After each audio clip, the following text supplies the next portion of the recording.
giving you everything you need to fight the Trump administration. This is The Bill Press Show, live at youtube.com/The Bill Press Show.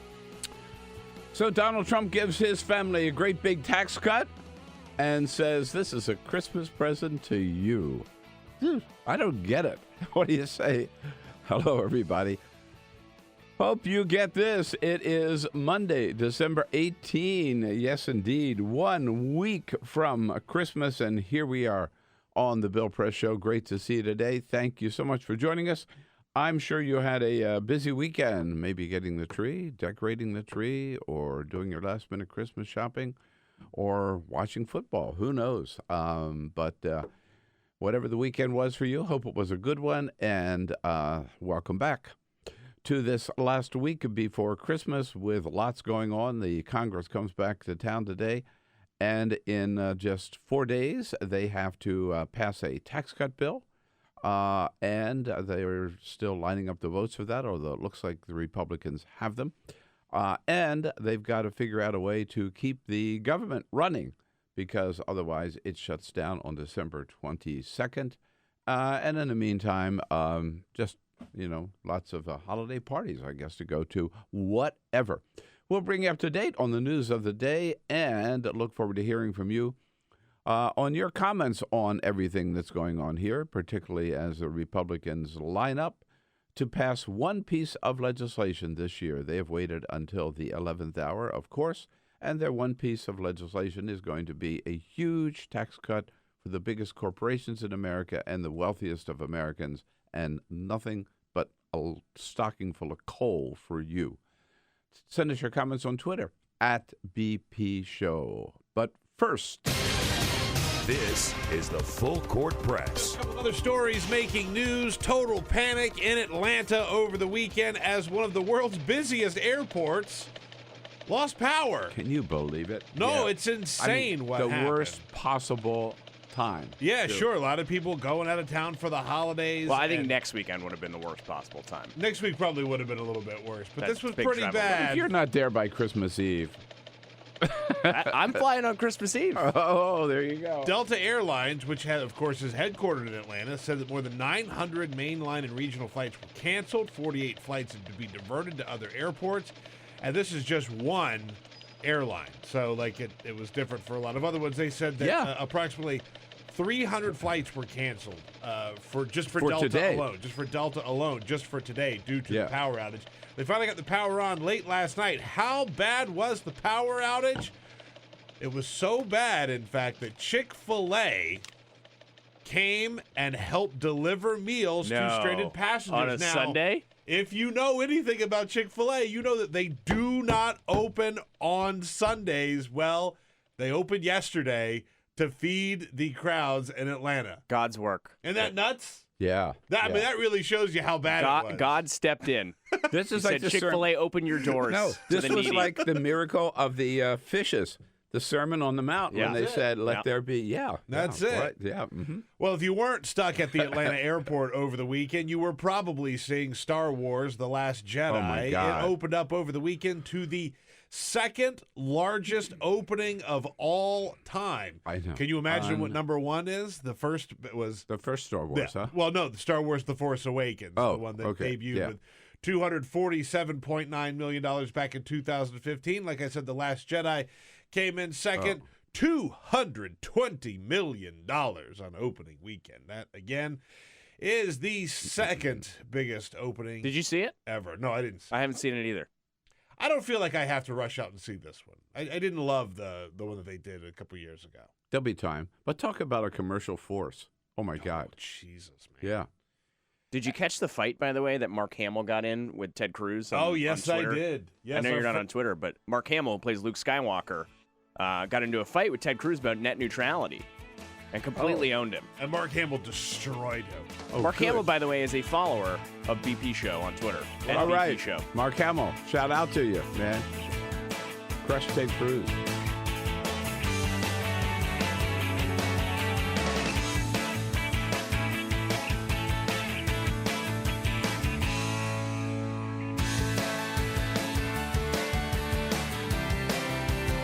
On your radio, on TV, and online. This is The Bill Press Show. Yes, indeed. Here we are 1 week from Christmas, Monday, December 18. Hello, everybody. And Donald Trump has a great big Christmas present for you.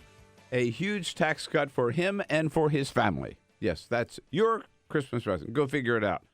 Hard to follow the logic, but the more he cuts taxes for his own family and his friends, the better off he says you will be. If you buy that, you deserve this nut that we've got as a president. Hey, what do you say? Welcome to the Bill Press Show on this Monday, December 18, as we boom out to you live all across this great land of ours. We're here in Washington, D.C., in our studio on Capitol Hill, but we are also there with you wherever you are in this great land of the United States of America. Joining you online, of course, on YouTube, youtube.com/The Bill Press Show, where you will not only join us, but you will subscribe, right? Don't forget. We are joining you on Free Speech TV, coast to coast, and also on the radio on the great WCPT out in Chicago, the greater Chicago area. Welcome, WCPT listeners, and to Indiana Talks in the state of Indiana. Oh, my. So much to talk about. Yes, they are closing in on that tax cut bill. Donald Trump putting his people out there to still try doing everything they can to undercut the credibility of Robert Mueller's investigation. At the CDC, the employees of the CDC have been warned about, yes, you heard it right, in this land of free speech, they have warned about what words they're allowed to use and what words they're not allowed to use. And the American people say we are fed up with Republicans having control of Congress. We want to put it back in the hands of Democrats. So we've given, they say, the Senate and the House to the Republicans. And what have they done with it for the last few years? Nothing. And what have they done this year? Absolutely nothing, except this big bonus for the rich tax cut they're about to pass. And so let's do something different. In fact, let's start there. It is the latest opinion poll from NBC and the Wall Street Journal, generally rated as one of the best opinion polls out there. In their latest survey released over the weekend, the American people say the question, who do you want to control Congress, Republicans or Democrats? They say Democrats by 50%, 50 to 39 for Republicans, an 11-point advantage. It is the first time since 2008, almost a decade, that Democrats come out on top of Republicans in that question, and the first time since 2008 that anybody has led it by double digits. So that's kind of a good sign going into 2018. Meanwhile, yes, indeed, Donald Trump, his attorneys now are complaining about Robert Mueller getting a hold of their the emails from members of the Trump transition team. Don't know whether you've heard about this or not. So first of all, you know the old saying, where you stand depends on where you sit. Well, that certainly is proven true in this case when it comes to emails. Because remember, when Donald Trump was sitting as a candidate, oh, my God, he was obsessed with emails, obsessed with Hillary's emails, of course, and demanding that first of all, she broke the law by setting up a private email server and attacking the FBI because they didn't lock her up for having that private email server, and demanding, of course, he did this every single campaign rally, every single interview, every single speech, demanding that all of Hillary's emails be made public. In fact, if you recall, he even invited the Russians.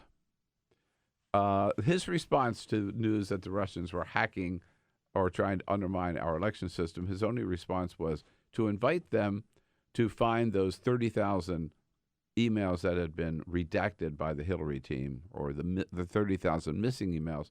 Donald Trump asking the Russians to find those 30,000 missing emails and to release them to the public so we could see those as well. That's when Donald Trump was a candidate. Now that he's president, he and his team found out that Robert Mueller got a hold of all the emails that were sent and received by his transition team, and they are examining those emails to see if there's any evidence of collusion. That's what the investigation is all about. That's one thing it's about. It's also about obstruction of justice.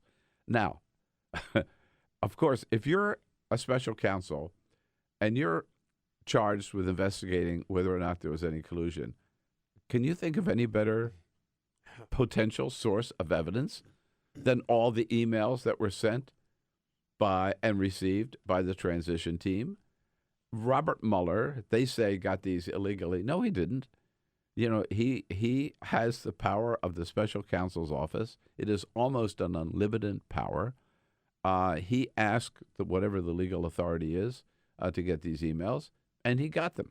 Got them from, I don't know, NSA or wherever they keep these emails. There are no secrets. We know that, right?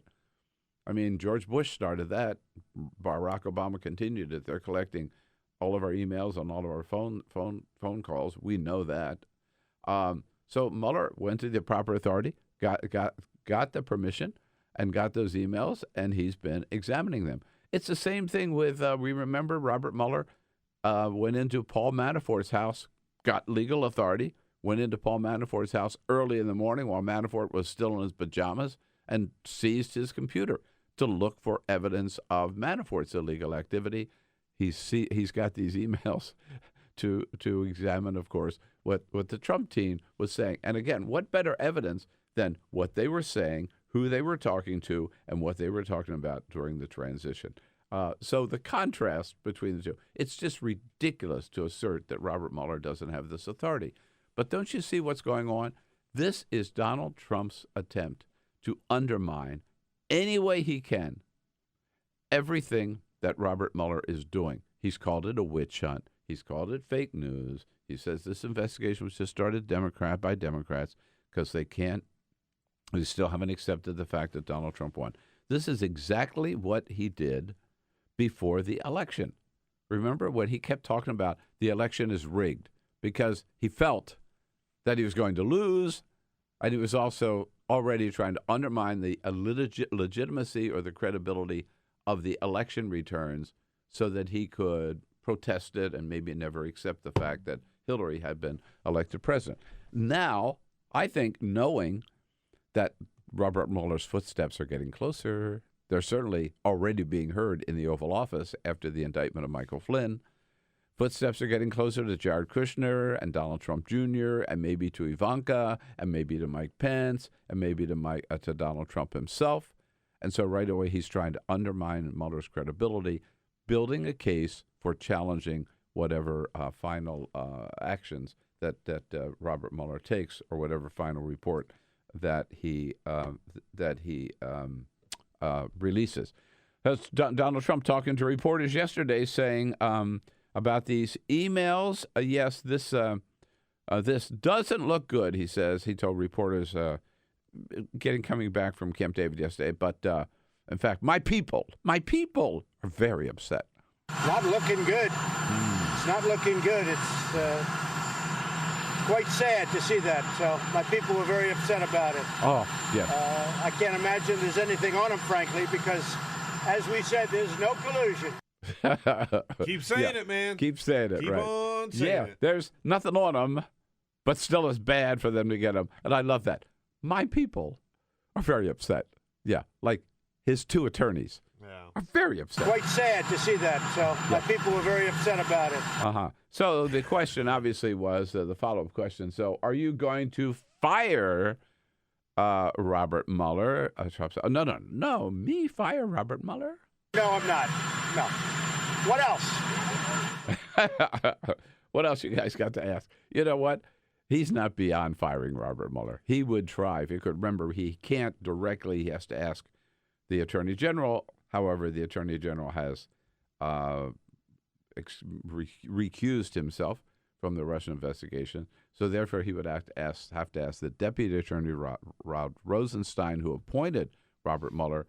And my guess is Rosenstein, I'm pretty sure, would say, no, I'm not going to fire Robert Mueller unless Mueller did something really, really, really bad. in which case he would fire Rosenstein and keep hiring so much, keep looking until he found somebody who would fire Robert Mueller. But he's not beyond doing that. I think Trump would do that if he sees that the thing is closing in on of course himself. he would. And you know what would happen? Nothing. Republicans would do nothing These about Republican it. senators, all of whom now are saying it would be a mistake to fire him. They wouldn't do anything. They are so cowardly. But you watch this. And again, this has nothing really to do with the emails. This is part of the broader effort that Donald Trump has been under for the last year, or what's been 7 months since Mueller was appointed. But before that, it was Comey. So the first thing he tried to do was to get Comey to drop the investigation. Of course, Comey wouldn't, so he fired Comey. Now he's got Robert Mueller for the last 7 months. From the beginning, there's been an effort to undermine the legitimacy and the credibility of this investigation by the FBI, to the point of even calling the FBI a botched operation, saying that they've lost all professionalism, including that, in fact, he said the FBI is, his phrase, in tatters, right? So he's attacking the FBI just like he's attacked the Justice Department, just like he's attacked judges and lawyers across the country and the whole judicial system in an effort to undermine the legitimacy of our justice system, and particularly of the FBI, and particularly of the Robert Mueller investigation. The thing that I think is going to be important to watch here is when you look at the emails that Robert Mueller got, they're from the transition. And who led the transition? Mike Pence. Yep. And so there are a lot of people who have said, oh, God, if Donald Trump is impeached or run out of office or quits or whatever, then we're going to have Mike Pence, which in a lot of ways is actually scarier than having President Donald Trump. Well, I mean, the walls are sort of closing in around Pence, too. I mean, I don't know what the emails say, but if he was so interested in the transition emails, clearly he thinks something was there. And again, who was in charge of the transition? Total. Yeah. It wasn't Chris Christie. It was Mike Pence. Plus, when it comes to obstruction of justice, with the firing particularly with the firing of James Comey, but also with Michael Flynn, because Donald Trump has told us in an email that he knew that Michael Flynn had lied to the FBI. If he knew, Mike Pence knew. And so Mike Pence is totally wrapped up in all of this. So that gets to my dream scenario, which is that Michael Flynn gets into that indicts Michael Flynn, Mike Pence, in addition to Michael Flynn, Jared Kushner, Donald Trump, right up the chain, maybe Ivanka, Mike Pence. So we get rid of Trump, we get rid of Pence, we get the Democrats back in control of Congress, and Nancy Pelosi is the next president. Now, there are a few steps between here and there, but I think that's where it could be heading.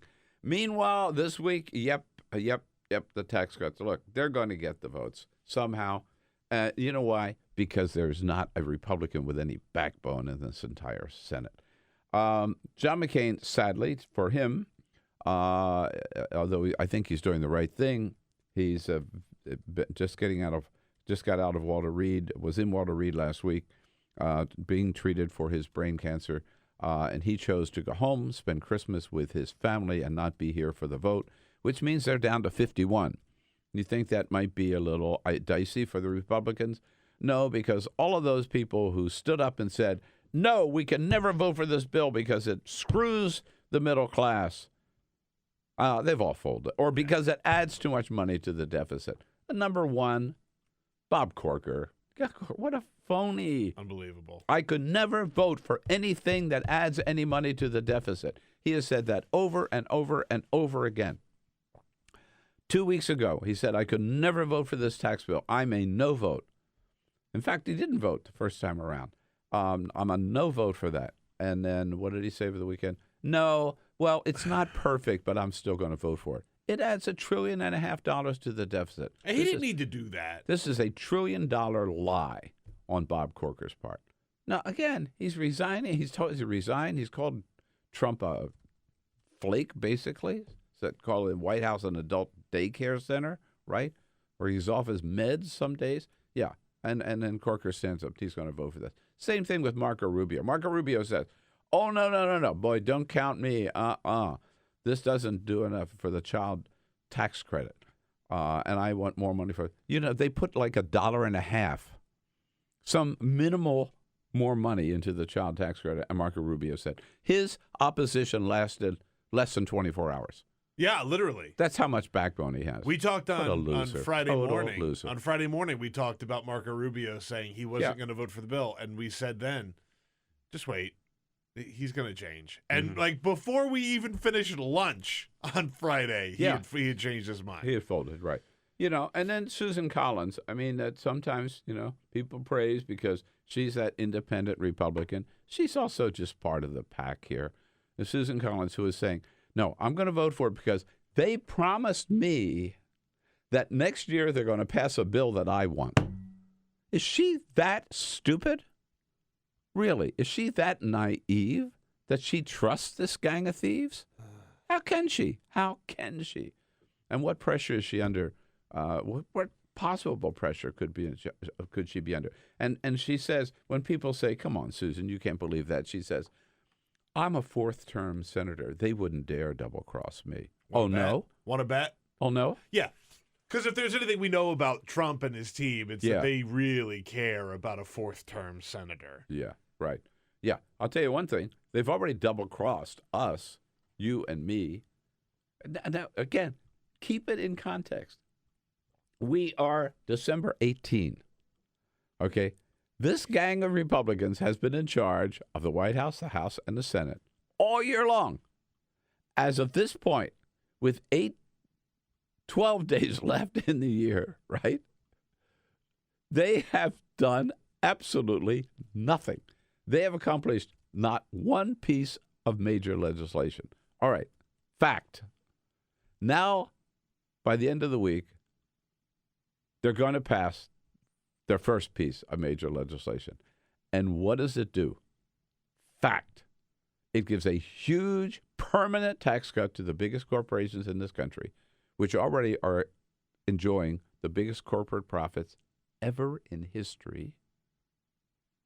It also gives a great big huge tax cut in terms of percentage of cut and in terms of amount of income. A massive transfer of wealth is what it is, from middle-class Americans to the wealthiest of Americans who already own most of the wealth in this country and have been the ones who've been doing. They've done very, very, very well under the recovery. Their source of their percentage of income actually going up, while the middle class has been stagnant at best, if not declining. And so that's what we get for the one major piece of legislation. Huge tax cut for the big corporations, huge tax cut for the wealthiest of Americans. That's it. That is how they betrayed the American people. Chris Van Hollen, senator from Maryland, our good friend's been in the studio with us many times, talked about this as a betrayal of what Donald Trump has said. He always says he is there. He campaigned, and his number one promise was, I'm going to fight for the little guy. I'm going to be the guy who gets in there and fights for the little guy. Yeah. This is just the opposite of that. Chris Van Hollen. This is a total betrayal of President Trump's economic populist message on the campaign trail. And also a betrayal of the American people in terms of seating new Democrat Doug Jones, just elected last week in the state of Alabama. Republicans are rushing through this tax bill this week with the old guy still in the seat, Luther Strange, and making no effort to seat the new guy and follow the will of the people of Alabama, which is very, very, very unlike what Mitch McConnell did back when Scott Brown, and this was to pass health care legislation. Scott Brown was elected the new senator from Massachusetts. Here's this ad put out yesterday by a group called Not One Penny, making the point about Mitch McConnell has certainly changed his tune when it comes to seating this new senator. The voters have spoken. But Mitch McConnell is trying to overrule the voters by jamming through the Republican tax plan before Alabama's new senator can vote. It's not right, and Mitch knows it. Last time this happened, when a Republican won a special election, McConnell stopped all votes until that senator was seated. The winner, whoever it is, should be sworn in promptly. Let's honor the wishes of the people. Call Senator McConnell. Tell him he should honor the wishes of the people now, too. Isn't it amazing?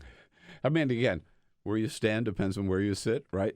Now that he's sitting as majority leader and with a Democrat elected, no hurry to get him here. We'll just wait until, we'll wait until next year. We'll wait until we get all this bad stuff done, and then maybe they'll seat him. There was a question about whether or not they would seat Roy Moore. We didn't think there'd be a question about whether or not they would seat Doug Jones. Yeah. I know they have to eventually, but they are again in no hurry to do so. And meanwhile, the one thing we have left in this country is even with Donald Trump in the White House, we still have freedom of speech, right? You thought, not if you work at the Center for Disease Control. The CDC, the Trump administration. This story is unbelievable. From Talking Points memo. The Trump administration has issued some orders. Senior officials from the White House went down there and met with the CDC people and told them from now on there are certain words that we don't want you to use anymore in your communications or in your reports or in your official writings or whatever. These words include science-based. Can't use that. Because that implies that you're following science. That implies that science is real? Yeah. You can't use the word diversity. That's a bad word anymore. It's a 4-letter word. So is transgender. No, can't use that. No. Other words that are forbidden. Forbidden words. Where does this come from, right? Dictators ban words, by the way. Yeah.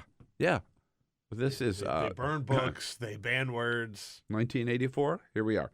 Other banned words include vulnerable, entitlement, fetus, and evidence-based. Now, in some cases, they've given them alternatives. Like instead of fetus, you're supposed to use the word baby. Anytime you would use the word fetus in a sentence, you replace it with Excuse me, there baby. is a difference. Yes, there is. I mean, you can't just throw words on just because you want. Yeah. Imagine diversity. You know why? Because diversity would invite you to look at the diversity in this administration, where there ain't none in the White House, right? With Omarosa, who should have been fired anyway, but with her firing, I think Ben Carson's the only African American of any top standing, right? I think in the Trump administration. That's all I can think of. Yeah. And this is not the first time this has happened. I remember a couple of months ago at EPA, they were told, I believe climate change was one of the phrases that are not allowed to use. And I think science-based also there was. I mean, this really is scary dictator stuff where you. This is how it starts, man. Yeah. People like there are some Republicans who will say, "Oh, this isn't that big of a deal. That this isn't policy, or there are far worse things that the Trump administration are doing." And there's some truth to that, right? Like there are worse things that they're actively doing, but this is how some of this stuff starts. Mm-hmm. You know, right. And by the way, they were not given any reasons why these words are bad. They were just told, no, this is coming down from on high, and these are words that you are not able to use. Right. So we'll see how long that lasts. Meanwhile, we have two other members of Congress who have announced that they are retiring, not running for re-election because of charges of sexual harassment. One Republican, Blake Farenthold from Texas, we knew that was going to happen. And the other, the freshman Democratic congressman from Nevada, Ruben Kuhn. Yeah. I don't think there are any others. Peter, are there? Not for over the weekend, no. Stay tuned. I'm sure that's not the end of it. Let me tell you, there will be others, but for the time being, they're the only ones that we know of today. rumors that the axe is about to fall. I heard over the weekend on some 40 members of Congress. I think that's probably a conservative guess. Yeah, I was talking to people on Friday who were just saying, like, just wait. Yeah. Like, once we get past the holidays, once we get into the new year, like, there are people who are working on some blockbuster stories. Reporters have told us that off the air here in studio. Take a quick break. By the way, we mentioned Donald Trump not happy with Robert Mueller. Fox News, in fact, says that Robert Mueller is threatening a coup to take over the United States of America. Matt Gertz from Media Matters for America joins us to tell us all about that. Coming up here on the Bill Press Show. Quick break. We'll be right back. My people were very upset about it. Download our podcast, search for The Bill Press Show on iTunes, and remember to rate, review, and subscribe. This is The Bill Press Show. Hey, friends, what do you say? And here we are again talking about Free Speech TV, which only means one thing. You guessed it. We didn't quite make our pledge goal drive where we have to be, and so we're turning to you for 3 more days. If you haven't done your pledge, if you haven't made your contribution, we need you to get over the top to take us into the holiday season, take us into the new year, certain that Free Speech TV can last at least another year. So please, please, please, those of you, thank you for all of you who did come through, but those of you who have not yet, didn't take advantage of it, maybe you forgot, maybe you just put it off, maybe you think there are more important things, whatever, rethink it, come back and help out Free Speech TV. What can I say? We've told you why it's so important. It's important because there is no other progressive progressive channel, TV channel in the nation other than Free Speech TV. That's it. That's why you watch, because you know you can count on first of all, the truth, the news of the day, and good progressive commentary and good progressive guests to talk about the news of the day. And you won't find that anywhere else. That's the number one reason. Number two, because we are collectively the resistance against Donald Trump. It starts right here by knowing the facts, then telling people about the facts. Again, you won't find that anywhere else.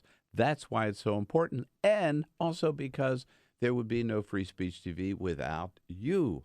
No other source of income. No government money, God forbid. No corporate money, God forbid. No Koch brothers money, God forbid. It's just you, our viewers, that keep Free Speech TV going. This great partnership, which we got to keep going, and we want you to be part of. And remember, there's special advantages for this time of year because, yes, there are still some tax deductions that we can take until they pass that tax bill later this week. Probably cut that off as well, and really cutting into charitable contributions. So take advantage of this opportunity to keep Free Speech TV on the air and give yourself a tax break by making that contribution.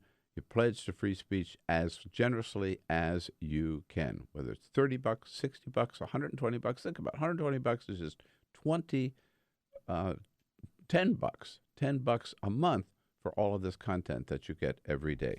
So go to the phones at 1-877-378-8669, 877-378-8669, or go online to freespeech.org/donate.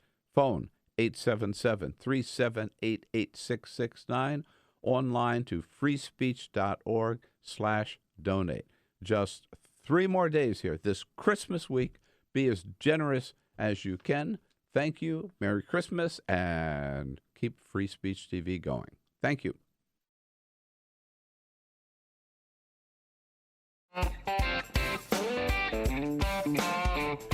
Hey, friends, what do you say? And live video, Bill's commentary, the best clips from the show, all in one place. YouTube.com/The Bill Press Show. on a Monday, December 18, hello, everybody. The Bill Press Show. Great to see you today. I hope you had a great weekend and ready to rock and roll here with the news of the day. We're coming to you live from Washington, D.C., joining all across this great land of ours. And on a Monday, I got a little news for you. Santa's Workshop has Another couple of days and then shutting down for the holidays. Well, at least not able to get all the goodies out to you for the holidays. And yes, I'm talking about the Carol Press Weaving Studio, one of which I am a hand-woven scarf I am wearing today, this beautiful rayon chenille. May clash with the purple a little bit, but what the hell. And they're each one hand-woven by Carol, rayon chenille or bamboo, and lots of different colors and designs to choose from. Take it from me. Just go to BillPressShow.com and click on the link to the Carol Press scarves.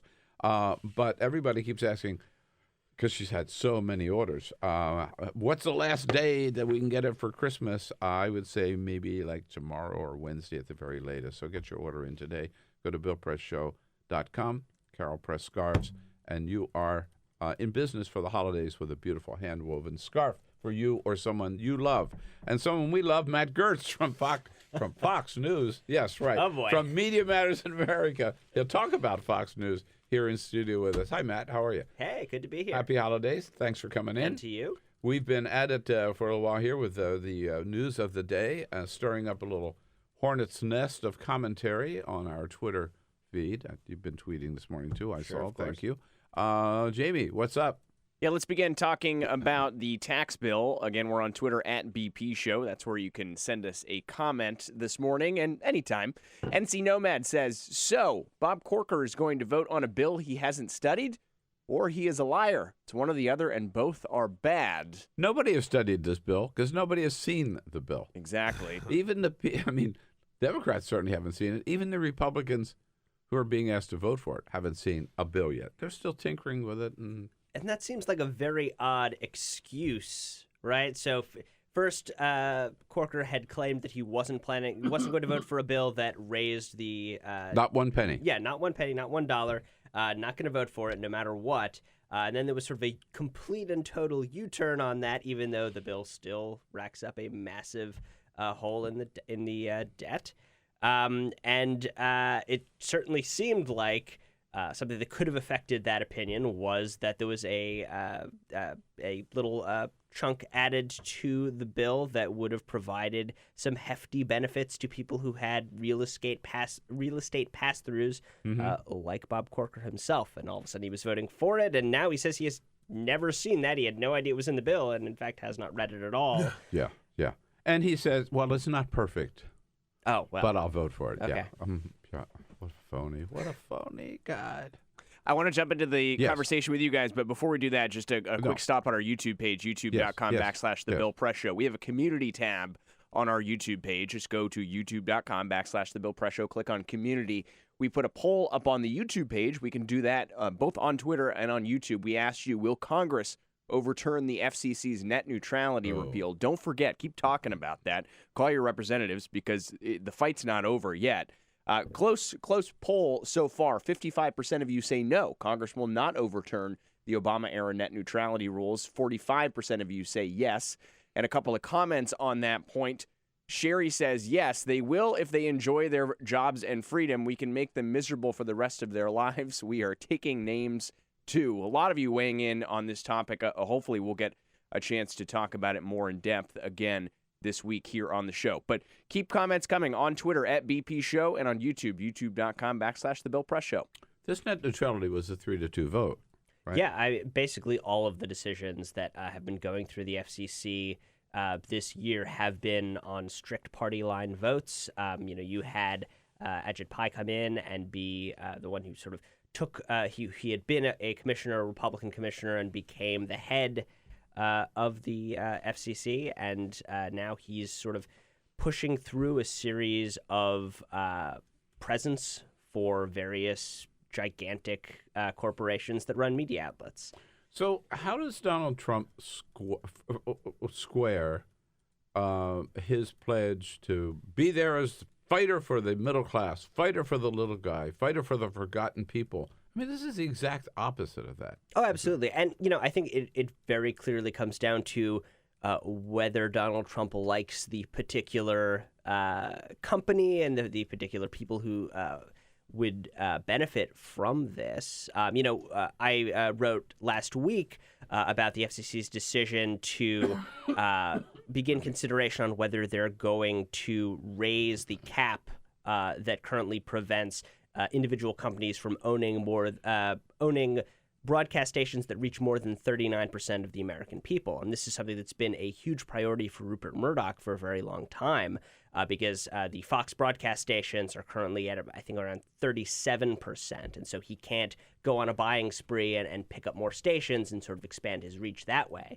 And, what I wrote was between that decision and the report, Disney purchase of a bunch of Fox assets, it's really setting Murdoch up to gain a lot of power in the press, more than he has right now, because he's going to have, from selling off all of his entertainment assets, he's going to have a big cash hoard, and he's still going to have a fairly large cash flow from Fox News and Fox Business. He can take all of that, put it into buying a string of new stations. Maybe he buys Gannett's TV stations. Maybe he buys Hearst's TV stations, something like that.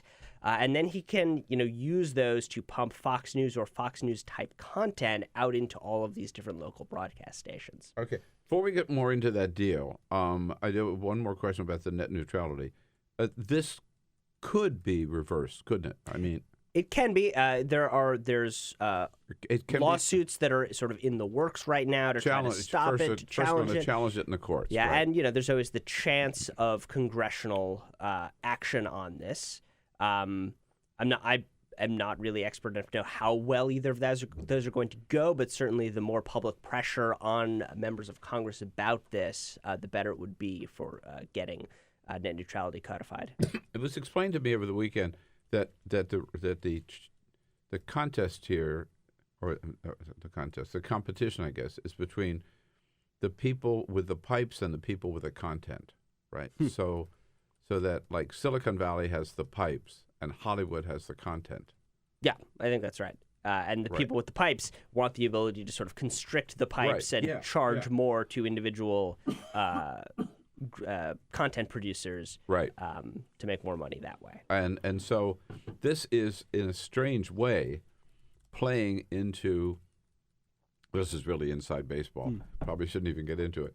But there is a battle ongoing in the Congress, in the Democratic caucus, between Jerry Nadler from New York and Zoe Lofgren from California, as to who would be the ranking member of the Senate Judiciary Committee. And Nadler is for the content people, and Zoe Lofgren is for the pipe people because she represents partly Silicon Valley, San Jose, right? Not quite. It's Rocana, who represents actually Santa Clara County, but the Silicon Valley. So that's playing off in that sense as well. Yeah, the people who own the pipes, they want to control the pipes, and the people who are putting out the content, they want unfettered access. But particularly in this question of like in rural areas, this could particularly hurt people. Right? Oh, absolutely. I mean, I think one of these sort of issues that have a lot of impact on people's actual lives but never get any media coverage at all, certainly during the 2016 elections. One of them was that Hillary Clinton had a very detailed plan for how to expand rural broadband access and make sure that those communities have more access to the internet and the economic power it can bring. And that does not seem to be happening right now. And so on this big Disney Fox deal, what happens to Fox News? Fox News is now basically the crown jewel of the Murdoch, the remaining Murdoch empire. What's going to happen is the entertainment companies are being spun off and sold to Disney. So that's the movie studio, the television production studio, and a couple of other properties that focus on entertainment. What Murdoch is retaining are the news and sports companies. So Fox News, Fox Business, Fox Sports, and the local broadcast stations. And so I think, it's a good deal for Murdoch, certainly. The question is whether, on the Disney side, obviously what they're trying to do is add scale and become so large and so powerful that they can just sort of bully everybody else around. They'll have an incredible roster of, studios and properties that they will own at that point. And will they be Disney properties? Yeah, I mean they'll all be. It's all going to be folded into the Disney. I mean they might keep like the individual names of different studios, but right. Yeah, you're going to see. But doesn't this sort of conflict with what Disney's image is as the family entertainment world with the parks and with the movies, the animation movies, and all that kind of stuff, and then Fox doesn't put out like necessarily family. But that's actually good for them because they can have this other imprint that can do all of this. So the more, good side and the bad stuff. side? Yeah, more or less. You can have these sort of the family brands and you have the non-family brands all sort of sending money into the same entity. They blurred those lines on the whole family brand for the last couple of years too. Yeah, anyway, really? I mean, just by like buying up all these different entities, right? Right, Marvel and all of that. Yeah. Right. But they're just going to have. If existing intellectual property is sort of the engine of the movie business right now, then they're just amassing as much of that as they can. And so, they already had their regular Disney stuff and Pixar and Marvel, and they're adding, I don't know, what does Fox have? The X-Men and, a bunch of other Now, I thought that Donald Trump didn't like big deals like this. I mean, the AT&T Time Warner deal. Oh, no, you guys can't do that. That's not good for consumers. Very interesting. It's almost like that was a bad faith argument, and his real issue is that he didn't like CNN.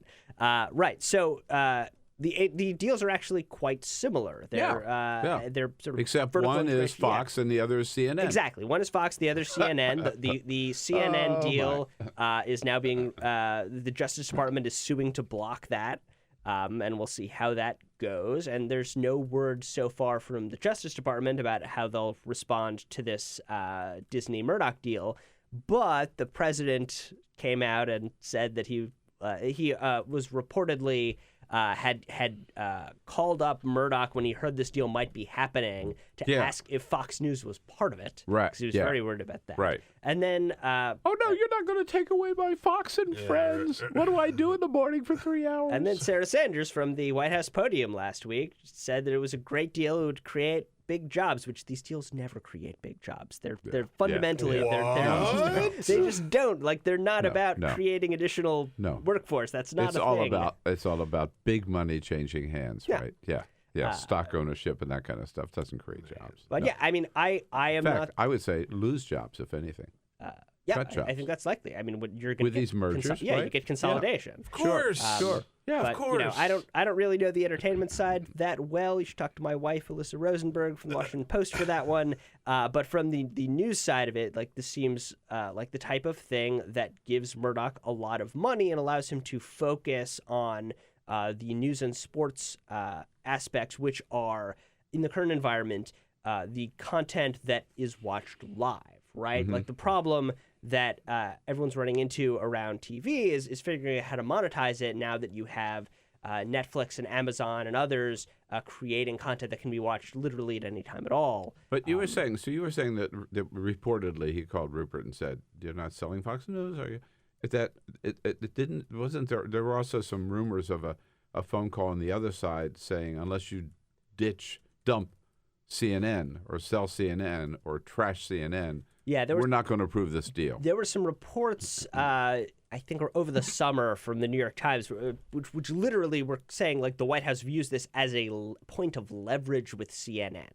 And I think that every executive sees what is happening and knows what it means, which is if you are running a news outlet that is critical of the president, your broader financial deals might get gummed up by the president's administration. Whereas if you're providing the president with his daily boost of propaganda, the deal's just going to sail through. And that is going to have a chilling effect. I mean, these executives aren't stupid. When you're playing at the level of, head of Disney, ABC News is a very small fraction of your business, and it's not really worth it for you to, cause a lot of trouble. And so I think we're going to see, news executives quite worried about the possibility that their bigger deals get sort of stopped by virtue of the news gathering that's happening. on their news sites. Yeah. Speaking of Fox, Matt Gertz is with us from Media Matters for America, MediaMatters.org. One Fox host got in a little hot water over the weekend. I don't know why. Usually I've heard people make pretty wild charges on Fox News and get away with it. But Jesse Waters was talking about the worst guy that they have. The on fact Fox that he News should now. actually have his own show is just unbelievable. So in the context of Donald Trump in any way he can trying to undermine the legitimacy or the credibility of the Robert Mueller investigation, which we talked about in the last half hour, the latest is complaints from his attorneys that Robert Mueller, they say, illegally obtained copies of emails that his transition team had sent in his pursuit of looking as to whether or not there was any collusion. Jesse Waters, you've heard me say that's a ridiculous statement. Robert Mueller knows what he's doing. He wouldn't be doing anything illegally. He's a special counsel. He can go anywhere he wants and get whatever evidence he wants with the legal authority to do so, which he's got. Anyhow, having said that, Jesse Waters takes this idea even further than the Trump White House does. Here he is. So the investigation into Donald Trump's campaign has been crooked from the jump. But the scary part is we may now have proof the investigation was weaponized to destroy his presidency for partisan political purposes and to disenfranchise millions of American voters. Now, if that's true, we have a coup on our hands in America. A coup! Oh, yes, right. This is like the Banana Republic. We have a coup, right. But the scary part is we may now have proof the investigation was weaponized to destroy his presidency for partisan political purposes. So is he just exaggerating to make a point? And what happened? What's Fox News going to do about this? I mean, so what he's basically saying there is the investigation is now causing trouble for Donald Trump, and we can't have that. Yeah. I mean, that's literally what it comes down to. So this particular... it's interesting how this story played out. So on Saturday afternoon, Axios put out a story.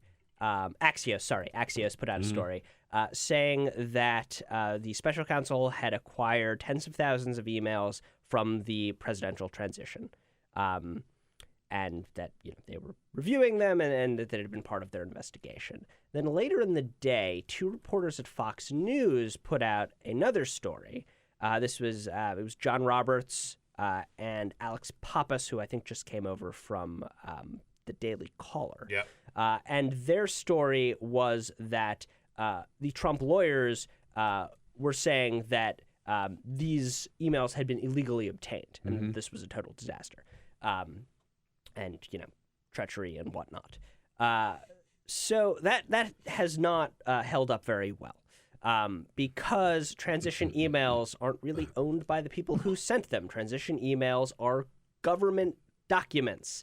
I can't believe that this is happening, but we are literally having a discussion about email security and who owns federal emails. Here we are. Wow. This all year. over again, right? All over again. But yeah, I mean, they're not your emails. If you're from the transition, they're from .gov addresses. They don't belong to you. They belong to the government. And somebody else made that argument very, very strongly during the 2016 campaign, right? I believe that emails is the case. sent by a Secretary of State were not hers, that they belong to all of us. And we had a right. I think that I think something about bleach bits. The emails were bleached, and it was a whole thing. And anyway, of course, that was then. This is now.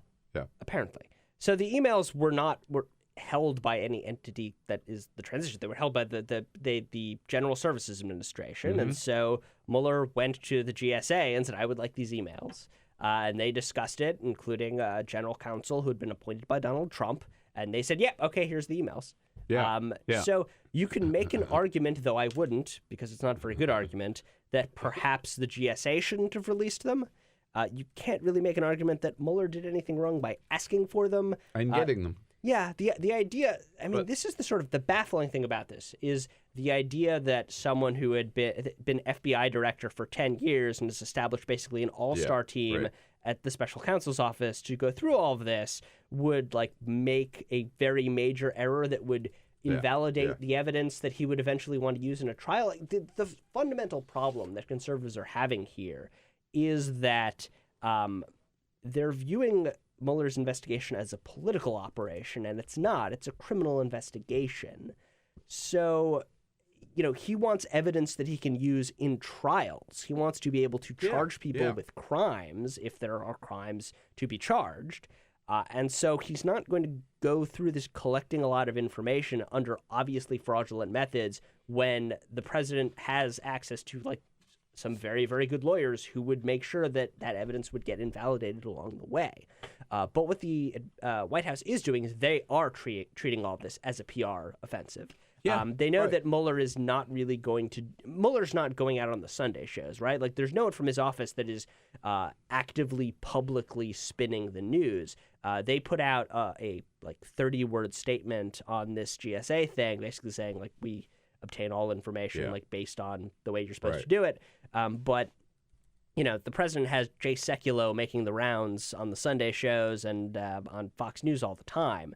They're waging this as a PR war out in public, and so their objective is to drag down the credibility of Mueller and his investigation with the Republican Party, with Republican officials, and with the Republican public. And so the idea here is, I think, if Mueller does find something on Trump himself to make Mueller so toxic that it is difficult to get sort of groundswell around whatever he has found. Yeah. In fact, Donald Trump spoke about this to reporters as he was coming back from Camp David. I think it was coming back from Camp David yesterday, or it was the day before when he was heading out there.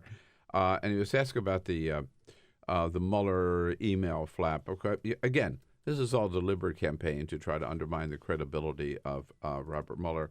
And Donald Trump telling reporters there as he's heading out to Marine One, not looking good. A lot of lawyers. Not looking good. It's not looking good. It's quite sad to see that. So my people were very upset about it. I can't imagine there's anything on him, frankly, because, as we said, there's no collusion. Yeah, my people are very upset about it. No collusion. My favorite part, I think, right after that, he says, a lot of lawyers are really worried. A lot of lawyers think that there's something wrong here. A lot of lawyers on my payroll. Some people are saying it's a thing. Jay Sekulow and Ty Cobb. A lot of lawyers. And people that work at Fox. Greg Jarrett, I'm sure, is very upset about it. Oh, yeah. As is Jesse Waters, too. Yeah. Sure. Mm-hmm. Yeah, maybe Rupert himself. Who knows? It just got about a minute left. I've never seen such a hostile briefing as last week with Sarah Huckabee Sanders. Oh, man. Right? Oh, yeah. Going on about reporters who deliberately put out fake stories. Well, this has been their sort of... of... Brian Ross is the only one she could mention. Sure. He didn't do that. Who didn't do it deliberately. Did not do it deliberately. And was punished, apparently. In some places, you get punished when you say something that isn't true. I'm sure the White House would be sort of shocked to learn that. But yes, I mean, this has been their modus operandi from the very beginning. They're trying to undermine the press. They're trying to create this impression that journalists are deliberately fabricating stories in order to run down their legitimacy and make it so that people don't believe the stories that they see. But I know that's their tactic. I don't think anybody believes it, but Donald Trump's 35% base, or kind of whatever it is, but they certainly laugh it up. Hey, Matt, great work at Media Matters, as always. It's MediaMatters.org. John Allen joins us from NBC News. Coming up next. Is the Bill Press Show.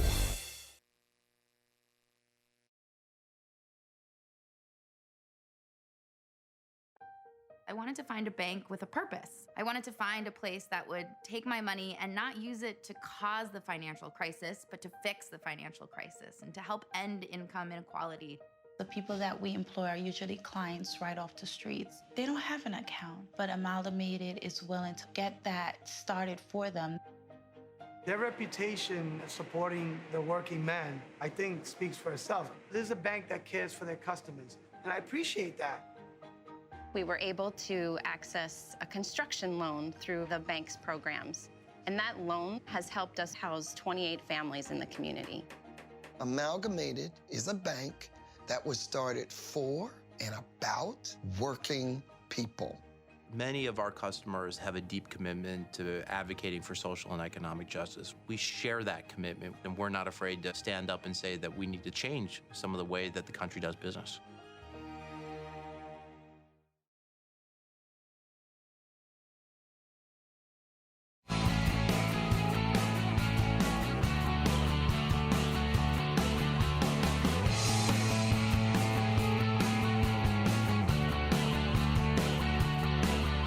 Giving you everything you need to fight the Trump administration. This is The Bill Press Show. Live at youtube.com/The Bill Press Show.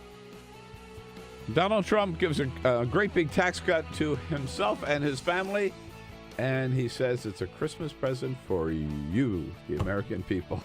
Yeah, I don't quite get that logic, but anyhow, what do I know? Bill Press here, The Bill Press Show on a Monday, December 18. Great to see you. Hope you had a great weekend, a busy weekend, I'm sure. Last minute Christmas shopping, decorating the tree, and all that kind of good stuff. But we're now turning the corner into the new week, and a lot of news here with Congress coming back to town, trying to pass a tax cut bill and keep the government running before they head off for the Christmas holiday. They've got about 4 days to get that done. Will they succeed? John Allen here from NBC News, national political reporter, to help us through the news of the day and what we might see happening this week. John Allen, good to see you. It's good to be here. Everything good? Everything's good. Are you all set for the holidays? Are you? I'm set. I am more than set. I'm overset. I've got a 6-year-old and a 4-year-old. Yeah. This is kind of the sweet spot for Christmas. I think Christmas is overrated as a holiday, but when you have kids, it's pretty great. It's awesome. The season's awesome. The holidays are awesome.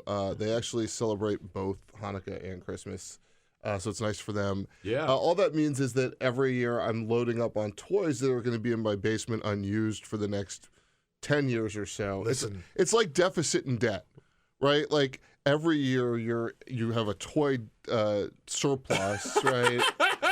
And by the end, you have this pile of toys. And, of course, the deficit and debt are the opposite. But the cumulative toy surplus becomes the massive mountain of toys at some point. Yeah.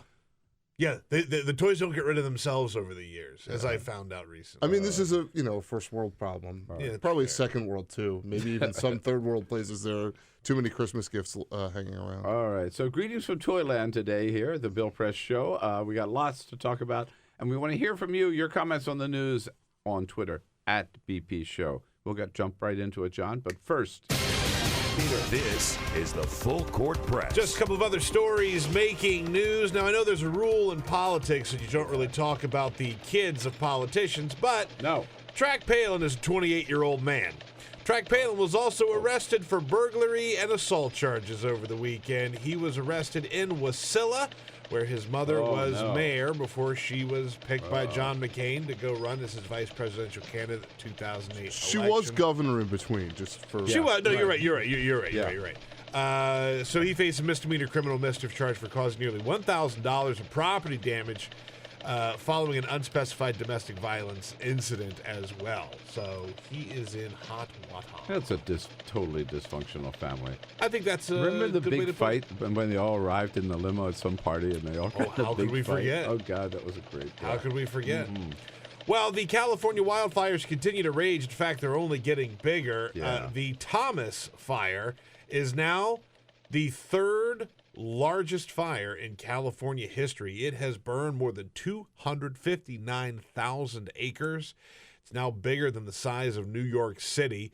More than 93,000 residents have had to evacuate since the wildfire started about 2 weeks ago. The third biggest wildfire in California's history, that is not good. The entire city of Santa Barbara, which I know well, is under voluntary evacuation. Man. And they're urging people to leave. This is in the city of Santa Barbara, downtown Santa Barbara. Unbelievable. It's nuts. Like downtown Santa Rosa. Sure. Part of one whole section I of feel it like got Santa wiped out. Barbara, between the fire menacing and the oil spill many years ago, Yeah. the beautiful place beset by, nature and man. I guess. Right. One final quick story. Yesterday over the weekend, Pope Francis came out and he had some words to say about people who bring up fake news. He's criticized journalists who bring up old scandals and sensationalize the news, says it's a, quote, very serious sin. Oh.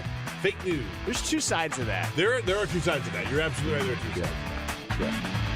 I think complaining about fake news is a sin, too.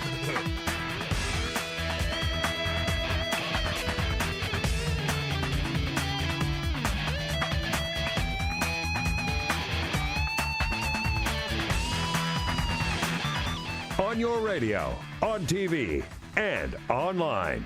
This is The Bill Press Show. Yes, indeed. 1 week from Christmas. Can you believe it? Monday, December 18. Hello, everybody. Great to see you. It is The Bill Press Show as we boom out to you live, coast to coast from our studio right here on Capitol Hill in Washington, D.C. Republicans coming back today with a deadline of the end of the week. They've got to, they want to pass a tax cut bill. They've got to somehow keep the government open, keep the lights on for at least another 2 weeks so they can take a big, long Christmas break. Those are the challenges facing us here in Washington this week. Other news of the day as well. Doug Jones, a new senator from Alabama, not yet seated, surprising some people yesterday by saying he doesn't think Donald Trump should resign because of sexual harassment charges. To help us sort through all the news of the day, in addition to our regular team here, John Allen from NBC News, national political correspondent. John Allen, how are you? I'm good. How are you? All right. Great to see you. Were you surprised by, you've been writing a lot about Alabama and Doug Jones. Were you surprised to hear Jones yesterday kind of take a differing, certainly with some sitting Democratic senators? I'm not surprised to hear anybody who worked at a law firm decide that sexual harassment is, it may not be a fireable offense because law firms are like notoriously bad for some of these things, and then settlements and things like that. So I'm not saying that's why he did it, but it didn't shock me at this point. Almost nothing. Well, I mean, or let's put it this way. Everything's shocking and nothing is surprising. Yeah, right. But also, Jones is not a firebrand lefty, I don't think, from what I've seen of him, number one. Correct me if I'm wrong. But number two, I can see why the very first step for any Democrat, new Democrat, coming to the Senate would not be the president ought to resign. Yeah, I think the demand there is high.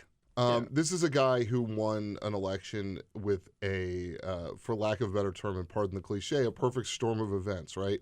He is a credible alternative in a state where Donald Trump won 62% of the vote. He gets 98% of African American women, a similar percentage of African American men. Yeah. He gets a candidate against him who is accused of being a pedophile, who even before he was accused of being a pedophile was seen as reprehensible by a good number of Republicans in the state. And then, with all of that going on, you saw this shift in white suburban women where they voted for the Democrat in double the percentage that they normally do, which still made it a third of Republican women in the state, but much bigger. You see this incredible perfect storm of things going on, and he gets to the Senate, and the first thing he has to do is answer questions about whether or not the president should resign. Yeah. If you were advising him, you would advise him to punt on that. Yeah, right. You can change your mind in a week if you want, but once you've called for him to resign, you can't really pull that one back. Well, in fact, the way he said it, Jamie, if we have that, he was with Jake Tapper on CNN yesterday, State of the Union. He left himself an out at the end. Again, as a good attorney, here he is. Where I am on that right now is that those allegations were made before the election. And so people had an opportunity to judge before that election. I think we need to move on and not get distracted by those issues. Let's get on with the real issues that are facing the people of this country right now. And I don't think that the president ought to resign at this point. We'll see how things go. Yeah. At this point, we'll see how things go. Also, let's keep in mind the president's approval rating in Alabama is still well over 50%. I mean, if he gets up there and says the president ought to resign, then a lot of people regret their vote for him immediately. It's just, And by the way, I didn't mean to impugn him earlier, talking about law firms. I'm just as a broad sort of. I don't think I did, but just to be clear, I don't mean to impugn him in that way. I just anyone who worked at a law firm knows law firms can be, whether or not it's them personally, can be bad places for them. Yeah, we know that could happen in law firms, but of course Wall Street, anywhere where there's power and money, but except the United States Congress. The United States Congress is about to get changed. Maybe, yeah, big time. Modernized, right? In terms of, do you think in terms of both process and replacements? Yes, but I think replacements are more likely to be quick and in the interest of the public. Yeah. I mean, you always wonder with congressional process reforms the extent to which they actually will end up being something that hurts members. It never is. It never. It's always in the members' favor. It's always in the spirit of keeping the status quo, or almost always. I mean, I don't think they want to keep status quo in terms of having a culture where it's impossible for victims to come forward. But I think that they'll be careful with how they do that. So that because they'll say, look, members get falsely accused sometimes. And you know what's happened when members have been falsely accused? Everyone knew it quickly. Mm. Chuck Schumer was falsely accused. Yeah, it was debunked in minutes, right? Blumenthal was falsely accused. It was debunked in minutes.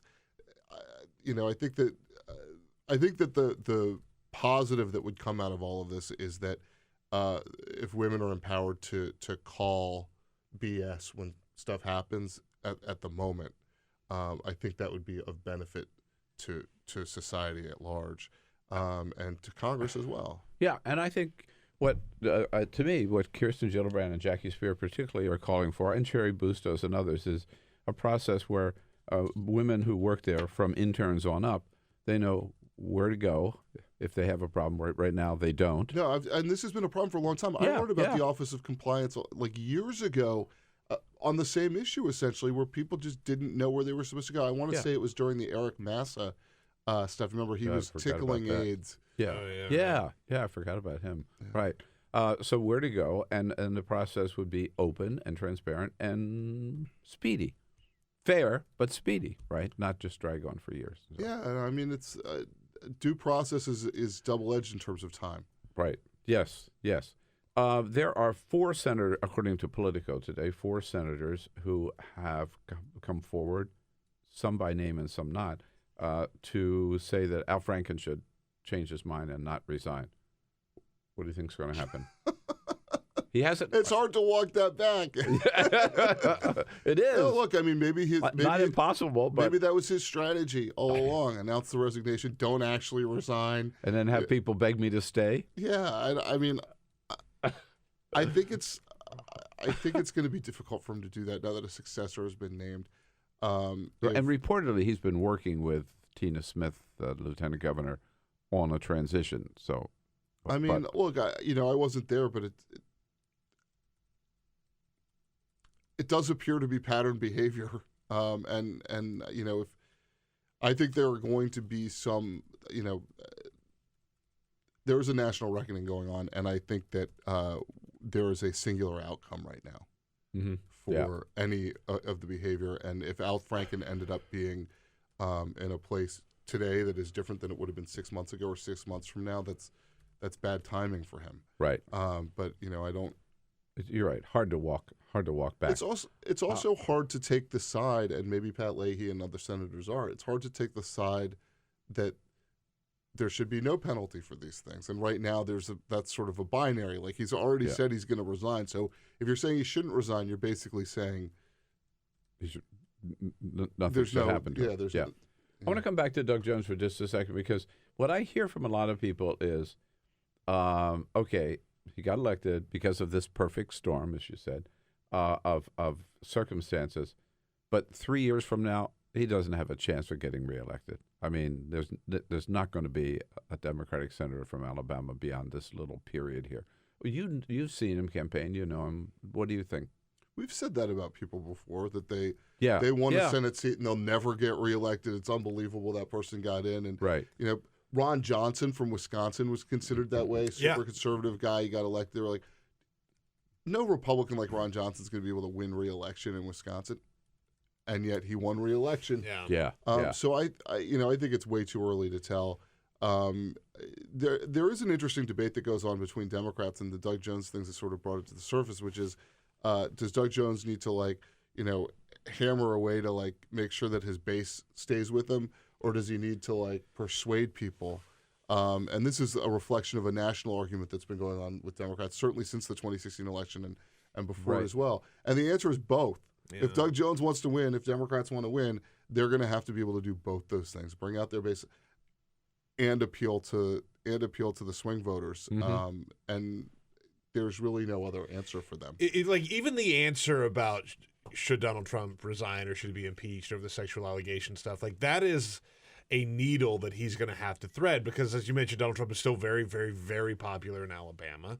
And if he can do that and show himself to not be some hyper partisan, right, but also then deliver for the people of Alabama, and that could come in the form of actual progressive policies. He didn't run as a Joe Manchin Democrat. No, he ran as a liberal Democrat. He ran as a liberal Democrat. Yeah. He ran as a liberal Democrat. And if he can prove that can deliver for the people of Alabama, he'll stay in that seat. Yeah. I mean, look, they agree with him. The people of Alabama agree with him that Medicare should be strengthened, that Social Security should be strengthened, regardless of their race or their political leanings. By and large, that they believe in those things. There is I think what you saw after the civil rights era in the South is a lot of people who believed in the FDR politics of big social programs, kind of as a safety net for the country. Those people became Republicans on race, on social issues, on economics, whatever.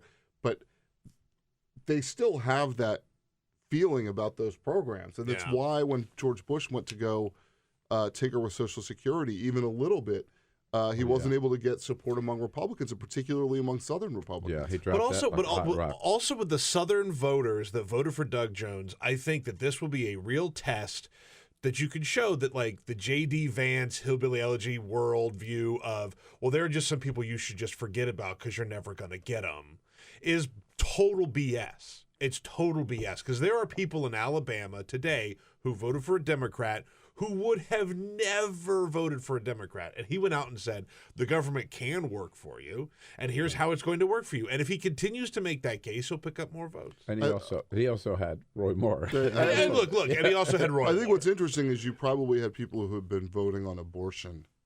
Yeah. Mm-hmm. Yeah. For the entirety of their adult lives. Yeah. Right. Who decided that the accused pedophile was right.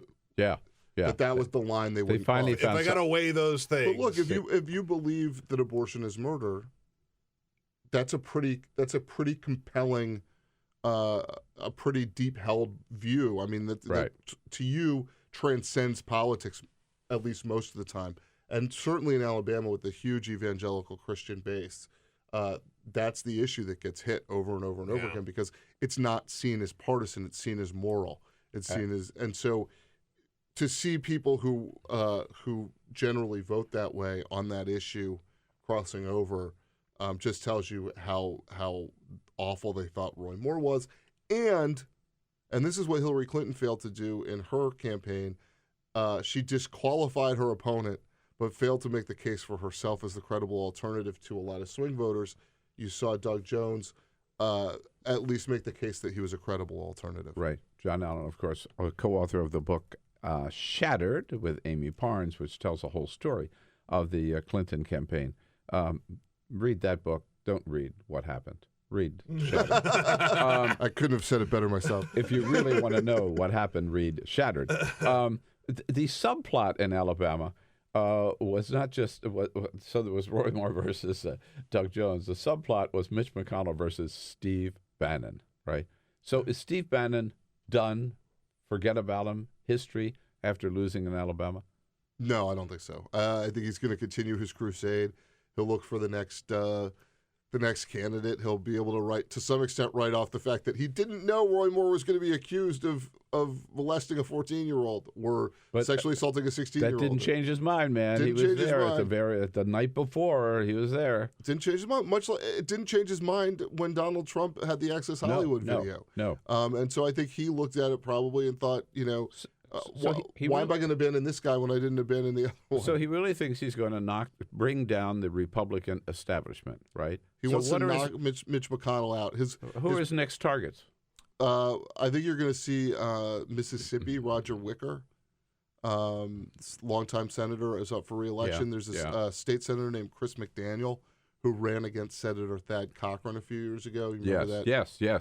Right. Powerful fight down in Mississippi. So you're going to see a rehash of that, but it's going to be McDaniel against Wicker, unless Thad Cochran retires, leaves that seat open, in which case there's a possibility that McDaniel runs for that seat. But there are like three ways that this guy McDaniel could get into the Senate. He's the Bannon candidate. But how many ways are there that Steve Bannon can bring down Mitch? No, look, I'm not a big fan of Mitch McConnell, Right. but if I had to choose between Steve Bannon and Mitch McConnell, I'd go for McConnell. But I mean, that's why Steve Bannon thinks he's going to win. But isn't Bannon just a lot of bluster? I mean, does he have an army? Does he have resources? Money. He does? Well, he has money provided by others. So the question is, that's what I mean. Will the spigot get cut off at some point? Right. And right now, it doesn't appear that that's happening. The Robert and Rebecca Mercer, the father-daughter combination. Are they the money? They're the big money.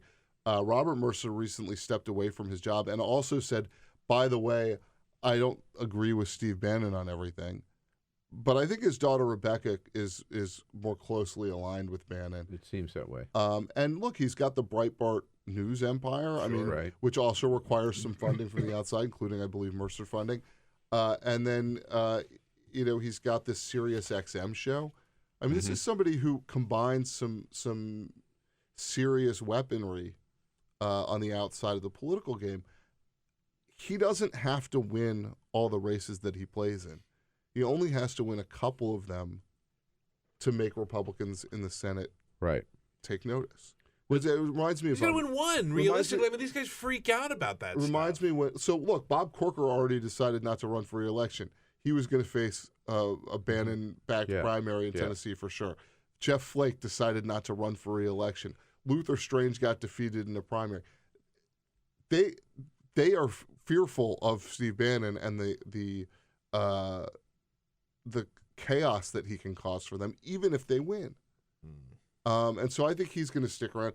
I'm trying to think of it like AIPAC is a good parallel. The America-Israel Public Affairs Committee. They used to just get involved in like one or two races a cycle. Yeah. And they wouldn't endorse a candidate, but they would make very clear to their members who they wanted their members to support. And they took out a senator, Charles Percy, a Republican from Illinois. Right. Took him out in I think in a primary, but I guess it was a general election. But basically, they were able to knock a couple people out. They did some in the 2002 House races. They took out some Democrats in primaries. If you're able to do that, you send a shiver through the rest of the political establishment. And so AIPAC for a long time, I think, was seen as, there was nothing on the other side. So if your choice was be with AIPAC or don't be with AIPAC, AIPAC was easy to go with because if you weren't with them, there was a cost, and if you were with them, there was not a cost. We now see with J Street, which is another group, sort of sees itself as pro-Israel and Jewish, but more on the left, that there is now a counterbalance, and that I think has weakened AIPAC some over time. Right. Final point on Steve Bannon. With all this money that he's got, couldn't he afford a new jacket or maybe a new suit or something? Or elitist Bill. Wait, he goes out there with his man of the people coat. Right, it's Peter King, the congressman from New York. That's what I said about it. He looks like a disheveled drunk.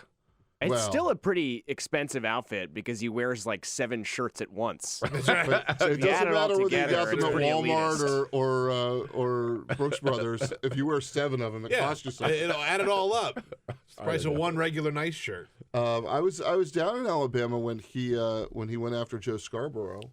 Oh, that's right. Oh, yeah. And he said, basically said, Joe Scarborough called me a Yankee. Well, let me tell you, Joe Scarborough could not have gotten into Georgetown or Harvard like I did. And it was such an odd place to say it because Joe Scarborough graduated from the University of Alabama. Roll Tide. Yeah. Or as Joe said, roll damn tide. Roll damn tide. Roll damn tide. Yeah, you can say roll damn tide. You can say that on the radio. Yeah. On the TV, on the YouTube, whatever. Whichever. Snapchat. Are we on Snapchat? Not yet. Any platform, you name it, we're there. So the latest from the White House, as you know, is the president joining with his attorneys in accusing Robert Mueller of illegally obtaining copies of emails that were sent by his transition team. What's this all about? It's about undermining Robert Mueller in any possible way they can. Huh? Look, I'm sure that Ty Cobb and the rest of the folks who were the 50th people that got called to come in and work at the White House on this particular defense, the first ones that said yes are fine attorneys. I'm pretty sure they're not as knowledgeable about the law as Robert Mueller is. I mean, it's just like as a basic. That's a good way of summing it up. Yeah, right. Yeah. I'm guessing Robert Mueller wasn't breaking the law in pursuing the president. And I find it very amusing, the contrast between Donald Trump's opinion on Hillary's emails and his demands that every one of her emails be made public, right? And she was breaking the law by doing this thing, and we had to see all of them. In fact, remember, even invited the Russians to hack her and get those 30,000 emails that were missing so we could read those too, right? That was then. Now it is the idea that Robert Mueller should have access to these emails, which were on government servers during the transition team. You know, Right. Matt Gertz told us it was whatever .gov. Yeah, right. Those are public property. Yeah, it's PTT, Presidential Transition Team, or something like that. So- .gov. yeah. It is. They are. Yeah, I mean, I think we're going to have to. We're going to have to have a national reckoning on personal and public email. Now, I think that. We're obviously in this weird, place where nobody knows how to use their email right, and ultimately they think that they can get away with writing things on private email or on transition email, and suddenly it has less meaning than what they were doing on their public email. But at the end of the day, these people are one and the same, the private figure and the public figure, and I think over time we'll recognize that. But with regard to the transition stuff, I mean, whether or not it's public record is of no interest to a prosecutor. The crime that you committed in your house is not a matter of public record until the prosecutor starts taking stuff from your house and finds, that there's a bong and, whatever else you might have in your house. Not a crime in some states, all right, John? All right. What about the one you live in? The bong. You have a new poll out, NBC, Wall Street Journal, that shows, among other things, people are asked, who would you like, which party would you like to have control of the Congress? It shows 50% say Democrats, 39% Republicans. Yeah, the generic ballot testing, in my experience, is usually Democrats almost always have some edge on that. Not usually this big of an edge. It feels like there's a wave coming. Now the question is, have the Republican districts been drawn tightly enough to withstand that wave? Right. And I think it's too early to tell. I don't think we've seen candidates develop enough. I don't think we've seen the end of the harassment scandal in Congress, which could affect how many seats are truly competitive. So it'll be interesting to see how all that breaks down. But I don't expect those numbers to change significantly unless there is some sort of significant change in the president, or I don't mean change in who the president is, but in this president, or look, the economy's going kind of gangbusters right now, and people still want a Democratic Congress by 11, 12 points, whatever it is. Mm-hmm. Yeah, if that holds up, that's certainly significant. Is the Doug Jones win change or maybe give Democrats a reason to be more hopeful about the Senate? Change the math there a little bit? Well, it changes it by a seat, right? Which it's so tight, that's significant. Right, a seat is significant. And they should also be encouraged by the entry of Phil Bredesen, the former Tennessee governor, into that race. That makes Tennessee a competitive state, a combination of Corker stepping down and Bredesen getting in. On the other hand, Minnesota is now potentially competitive for the Republicans. It's a state that Donald Trump lost by 1.5 points. And if the Democrats don't nominate somebody who turns out to be a good candidate there, they could lose that. And Tina Smith I also has think it might be said- good if they nominate someone who isn't named Hillary Clinton. Like that's part of the reason it was so close in Minnesota. Yeah, right. But even the Senate races where Democrats have won, Al Franken by 300 votes in a recount. Yeah, I mean, right. Yeah, landslide. Al it is a Franken. place where Republicans are within shouting distance. And the lieutenant governor, hasn't she said that she, I believe, She's a caretaker. She's not. She's a gonna caretaker. Run. She's not going to run. So you're looking at potentially Keith Ellison, Tim Walz. Here's a name that has not been talked about a whole lot because I don't think a lot of people know about this. Jake Sullivan, who was Biden's national security advisor, and served on the Clinton campaign, Clinton State Department, is from Minnesota. And every time he was going to get a promotion in Washington, he would tell people, "No, I'm going back to Minnesota because I eventually want to run for office." It'll be interesting to see if he jumps into that race, particularly because we've got Joe Biden looking at a potential presidential run, and there's some closeness there. So it'll be interesting to see if that's something that materializes. But there are probably a dozen Democratic people on the bench that have been looking for a Senate seat for a long time. And so I don't think there's going to be any dearth of people that want to get into that race. Whereas the Republican bench is like Tim Pawlenty. Yeah. There he is again. Oh, him. Oh, yeah, he'll come out. You just mentioned Joe Biden. You have no doubt Joe Biden is, at this point, positioning himself to run in 2020. Yeah, he's running for president. I sort of think about it like Hillary Clinton in 2012, 2013. It's like running until they're not. Yeah. Yeah. I mean, he just apologized for Anita Hill, which, he may just want to get his conscience clear, or, but also maybe is the right thing to do. Right. If you want to run for president, apologizing for the Iraq War was the right thing for some of the candidates to do before 2004 and 2008, except for Obama, who was against the Iraq War. I think he's running for president. Okay. So is Bernie Sanders, for that matter. Oh yeah, for sure. Right. All right, Santa Claus, you've got a little work you got to get done between now and December 25. So ho ho ho! You see a guy with a bowl full of Jelly Belly, and you're like, "I'm just calling you Santa." We'll let you go. Thanks so much for coming in. Merry Christmas, happy holidays. Take care. And what's Congress up to this week? Will they get it all done? Jen Bendery from HuffPost. She knows better than anybody we know. She'll be here to tell us all about it. Coming up next on The Bill Press Show. We have a coup on our hands in America. Follow us on Twitter @BP Show. This is The Bill Press Show.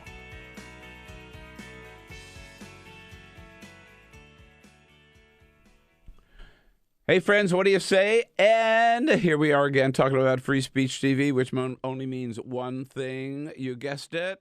We didn't quite make our pledge go drive where we have to be. And so we're turning to you for 3 more days.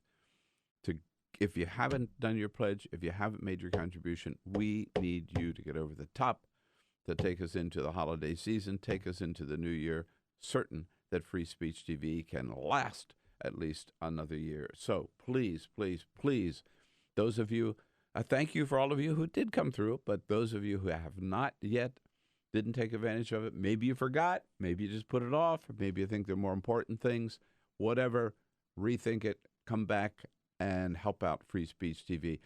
What can I say? We've told you why it's so important. It's important because there is no other progressive progressive channel, TV channel in the nation other than Free Speech TV. That's it. That's why you watch, because you know you can count on first of all, the truth, the news of the day, and good progressive commentary and good progressive guests to talk about the news of the day. And you won't find that anywhere else. That's the number one reason. Number two, because we are collectively the resistance against Donald Trump. It starts right here by knowing the facts, then telling people about the facts. Again, you won't find that anywhere else. That's why it's so important. And also because there would be no Free Speech TV without you. No other source of income. No government money, God forbid. No corporate money, God forbid. No Koch brothers money, God forbid. It's just you, our viewers, that keep Free Speech TV going. This great partnership, which we got to keep going, and we want you to be part of. And remember, there's special advantages for this time of year because, yes, there are still some tax deductions that we can take until they pass that tax bill later this week. Probably cut that off as well, and really cutting into charitable contributions. So take advantage of this opportunity to keep Free Speech TV on the air and give yourself a tax break by making that contribution. You pledge to free speech as generously as you can, whether it's $30, $60, $120. Think about it. $120 is just $10 a month for all of this content that you get every day. So go to the phones at 1-877-378-8669, 877-378-8669, or go online to freespeech.org/donate. Phone 877-378-8669, online to freespeech.org/donate.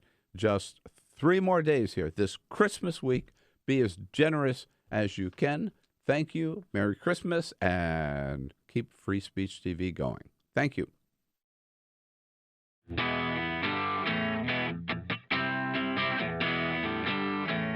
Live video, Bill's commentary, the best clips from the show, all in one place. YouTube.com/The Bill Press Show. All right, on a Monday, December 18, it is the Bill Press Show. Thanks for being part of it. Wherever you happen to be in this great land of ours, we are there with you coast to coast with all the news of the day. And a little word here from Santa's Workshop. This is the last day. Tomorrow's really the last day that you have a chance to brighten up your Christmas for yourself or one you love with a hand-woven scarf by Carol Press, the talent in the family.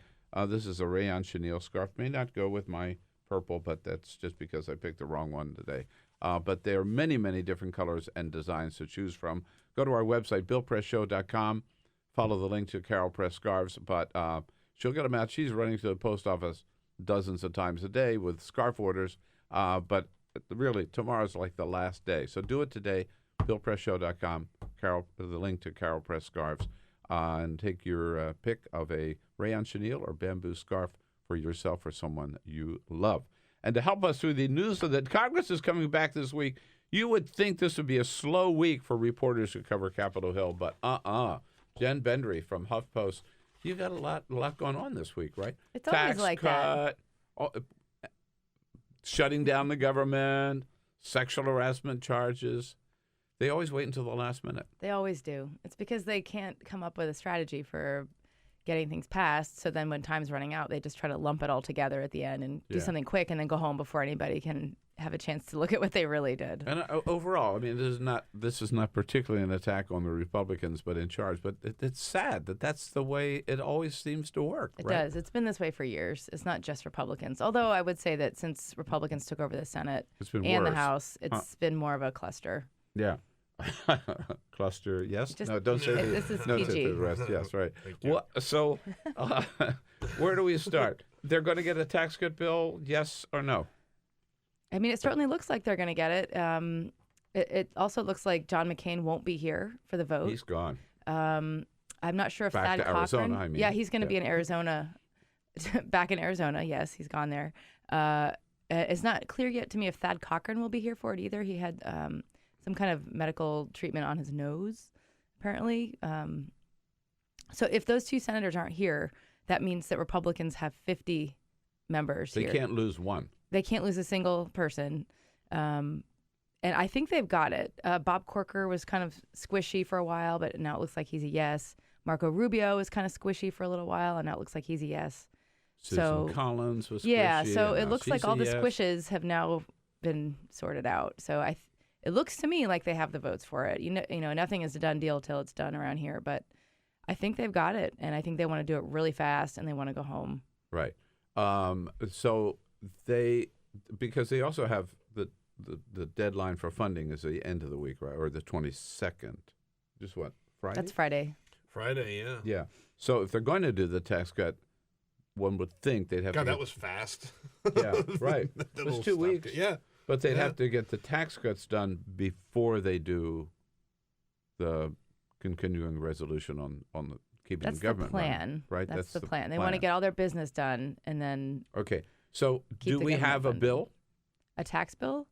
The last I saw, there was a 1,400-page bill that had come out.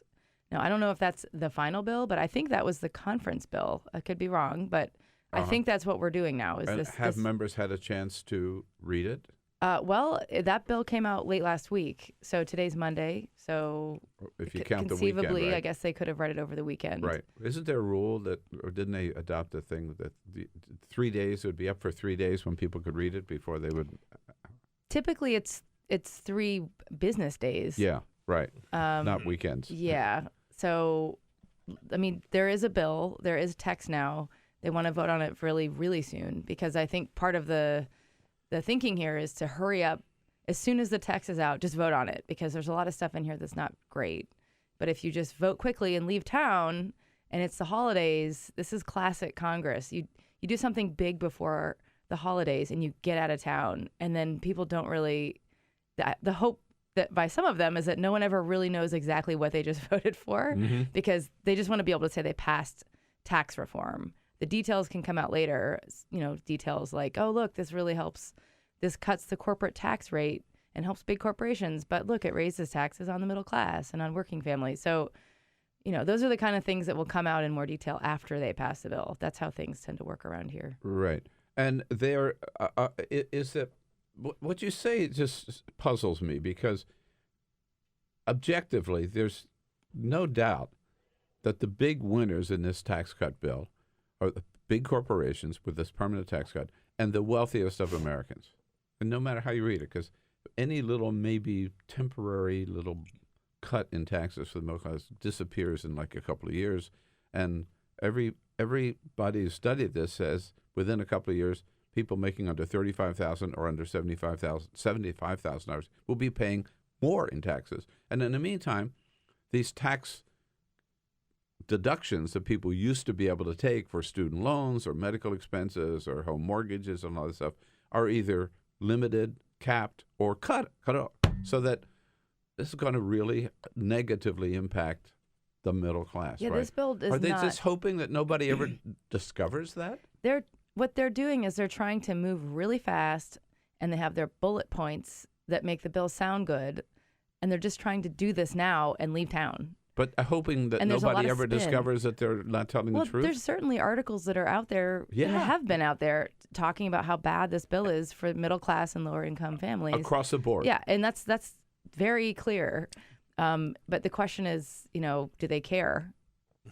And the bill has, the last I saw, 25%? The bill is extremely unpopular in polling. I think it's even less popular than Obamacare, which, Republicans like to cite statistics on how it polls. Not great, but this bill is polling even worse than that. And but the thing is, they're still going to pass it. And the reason they're going to pass it is not because they love the bill. They're going to pass it because they need a win. Mm-hmm. They need a policy win. It's December. They've controlled Congress for almost a year, and they don't have a single major legislative win. And this bill is a major priority for them, so particularly for Paul Ryan. All he's ever wanted is tax reform. And this is a once in a generation type of bill. Yes. Right? Like this is a sweeping change to how things get done here. And yes, it's super unpopular, but by comparison, it was pretty popular. But at the time, Obamacare was not super popular, and they went out and they sold it. And I think that Republicans, if that's in their head that they can go out and sell this tax bill and that's what's going to help them, I mean, good luck. I don't know that that's going to work with something like this. Well, yeah, and also talking about tax reform is not the same as talking about someone's health care, right? Agreed. It's pretty dry and it gets really wonky versus when you talk about giving someone or taking away someone's health care. Yep. That hits home. Yeah. This one is going to be more murky, and people aren't going to see the effects of it right away. It's like a slow creep. I don't understand why you guys don't get this. I mean, as we speak, Ivanka Trump herself is on Fox and Friends selling the tax cut bill.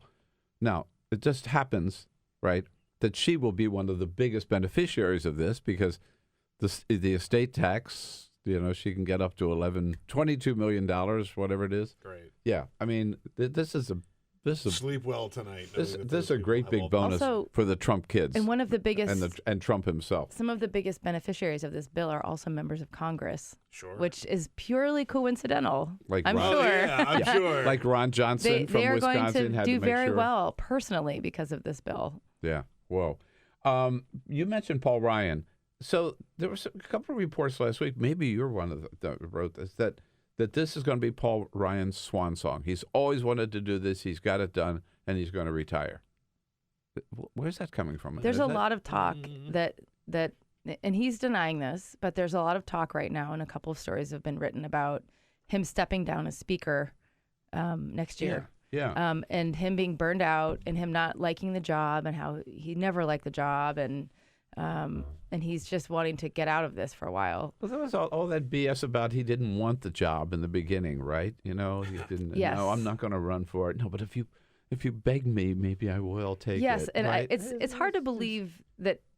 It's hard to know what to believe with Paul Ryan, because don't forget he ran for vice president of the United States. Hello. Right. How many years ago? Yeah. 4 years ago. 4 years so ago, 5 years ago. he 4 or 5 certainly years has ago now. ambitions. Yeah. And if you, in the case you don't remember, right after he became speaker, there was this weird series of ads that he made that were extremely polished speaker ads that looked like presidential campaign ads that he was running, and they were just, like the soft lens on the camera, and him like laughing with children and saying how like it's a new era as speaker and all this stuff. And it was very unusual for a House speaker to do that. It looked very much like ads potentially setting him up for a future much larger political role. And so his motives are kind of, I'm skeptical that he's just burned out and wants to leave politics for good. Right. So you say that most likely, and I agree, that there will be some form of a tax cut that this bill passed this week, and Trump will sign it because they can't end the year without doing at least one thing, having one victory, right? And this is what they've decided. This is it. Will they end the week by keeping the government running? I think the government will stay running. I think once the tax bill's done. That'd be kind of tough to do over Christmas holiday, wouldn't it? To shut down the government. The only thing is, though, I don't know the latest status on DACA. That's my next question. And I know there have been a lot of behind-the-scenes negotiations on DACA. I haven't heard Democrats or seen Democrats signaling that they're about to shut down the government right now because of the DACA talks, which makes me think something's happening. I don't know what it is. But if they don't pass DACA this week, or at least before they go home, if Democrats don't get some done deal on doing it right when they get back, then there's a chance they will not. I could see them doing something to not let the government get funded. But for Democrats, as much as they've been pushing, no, we're not going to vote for another CR. Not for this one, unless they do something with DACA before the end of the year. We don't want to put it off to 2018. For them to make the decision that we will shut down the government for DACA, I believe I know they support the program. I can't see them willing to do that politically. Yeah, but if they don't put up a fight like that and they go home for the holidays without DACA staying in place, or something, that's going to cost them. They're going to look pretty bad, because this was their number one priority and has been for months. And if they kind of quietly leave town at the end of the week, they could put out a statement, say like, "I'm furious that we didn't address DACA. Happy holidays." That doesn't quite match the rhetoric they were using before about how determined they are to I agree. keep DACA in place. I'm just looking at reality, right? And also they could say, well, Paul Ryan promised and Mitch McConnell promised that they'll give us good consideration, right? And maybe 2018, yeah. And maybe they will work with Paul Ryan and Mitch McConnell to the point where they put out a statement. Like, imagine if Mitch McConnell and Paul Ryan issued a statement and said, we are going to address DACA in January or something. Yeah. If they got something like that, that would be more in line with the kind of negotiating Democrats promised. But if they went home this week without DACA being dealt with and without any concrete promise in ink out there publicly to deal with it right when they come back, I think they're going to go home and get a real shellacking. Mm-hmm. So we learned this week that, the end of last week, that Blake Farenthold from Texas, Republican, and Ruben Kuhn, I guess you pronounce his name, freshman Democrat from Nevada, both are going to step down, not run for re-election based on sexual harassment charges. Is that the end of the line, end of the road? We're never going to hear any more members of Congress. What do you think, Bill? Man, our problems have been solved. Yeah, Everybody's fine. We're cured of being awful. The real question is, who's next? Jen? I don't know who's Jen next. Bendery here from HuffPost. Who's next? There have been so many rumors flying. I so bet. many. People are on edge in the Capitol building. There's aides who are nervous looking around. There's members who I'm sure are nervous. I've talked to at least half a dozen members privately, and all of them say the same thing. They're like, I don't know what's coming next. I keep hearing there's like as many as 20 people who are going to get outed as, having done something. Seems low. I heard 40. I mean, there's all kinds of numbers flying around, but there's nothing right now concrete to point to. And this has been going on for weeks. So everyone's just walking around on edge waiting for the next name and the next name and the next story and the next horrible situation. And no, it's not over. I think that, in fact, it's the Washington Post. Somebody's working on a piece that I think will look at all of the sexual harassment claims that have been paid out, or the allegations that were brought and then they were paid out. That's a good place to start. And so there's a lot of talk that there's a story coming about with numbers of members of Congress who have paid out in cases where they were accused of harassment. And more fundamentally, is there any bipartisan support growing for legislation that Kirsten Gillibrand, Jackie Spears, Sherry Bustos and others have talked about in terms of improving the process so that the process is open and fair but speedy and people know it exists and know where to turn?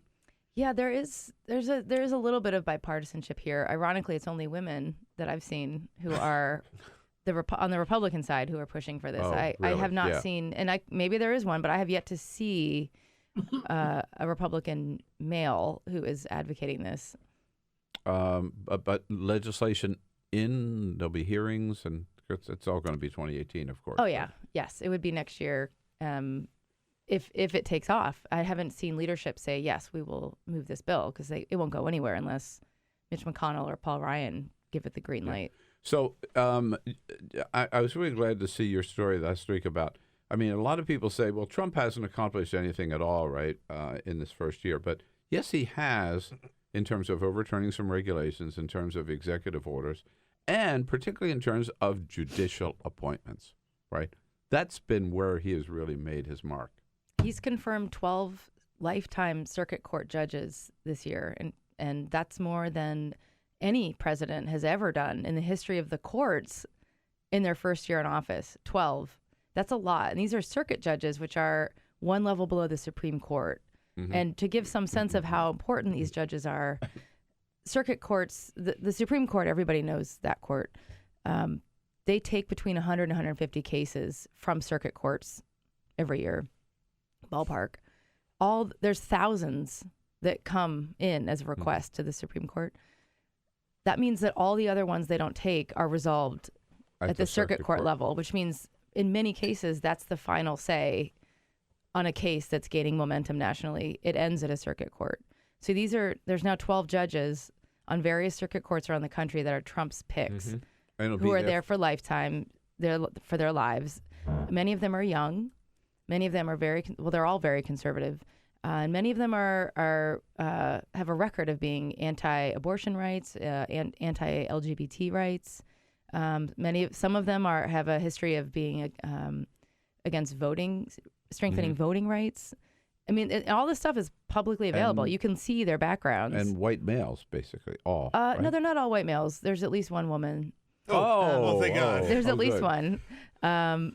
But it's not a lot of racial diversity. No, there's not. But the consistent theme among them all, though, is that they're young, they're very conservative, and they have a record of being anti-abortion rights, anti-LGBTQ, and in some cases against strengthening voting rights. And there's a real effort to get these through, right, under the radar, and just boom, boom, boom, as fast as they can.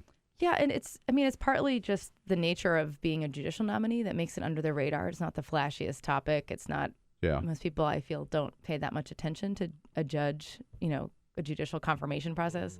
But these are the people who will be here after Trump is gone for decades. Yeah. And so also their legacy is, that's his legacy right there. And this is one place where Republicans are using their power of control over both houses, or particularly here we're talking about, of course, the Senate. Whereas, with all the talk about the Democrats being such obstructionists and all that kind of stuff, Democrats don't even have a chance. I mean, they've got a vote, but they don't have the majority in the Judiciary Committee, so these things are being ramroded through. One thing, you forgot to mention, they're young, they're conservative, but they also are so well qualified, every single one of them, like Matthew Spencer Peterson, right? He came up Judiciary in Senate Judiciary last week, and he's from Louisiana.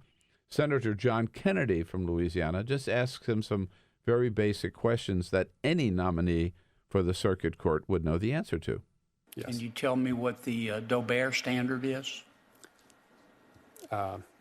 Senator Kennedy, I don't have that readily at my disposal, but I would be happy to take a closer look at that. Okay. That is not something that I've had to contend with. Do you know what a motion in limine is? Yes, I haven't. Again, my background is not in litigation as when I was replying to Chairman Grassley. I haven't had to, again, do a deep dive, and I understand, and I appreciate this line of questioning. I understand. Oh, by the way, he appreciates that line of questioning. That line of questioning went on for 5 minutes. Makes him look like a total idiot. Over 5 minutes. That's just a snapshot, like just a couple of things that he didn't know. But they went for over 5 minutes. He didn't know a damn thing. Yes, and this is his. This is his senator questioning him, right? It's a Republican senator too, which is particularly brutal. Right. Yeah. And it's worth noting that this guy Spencer.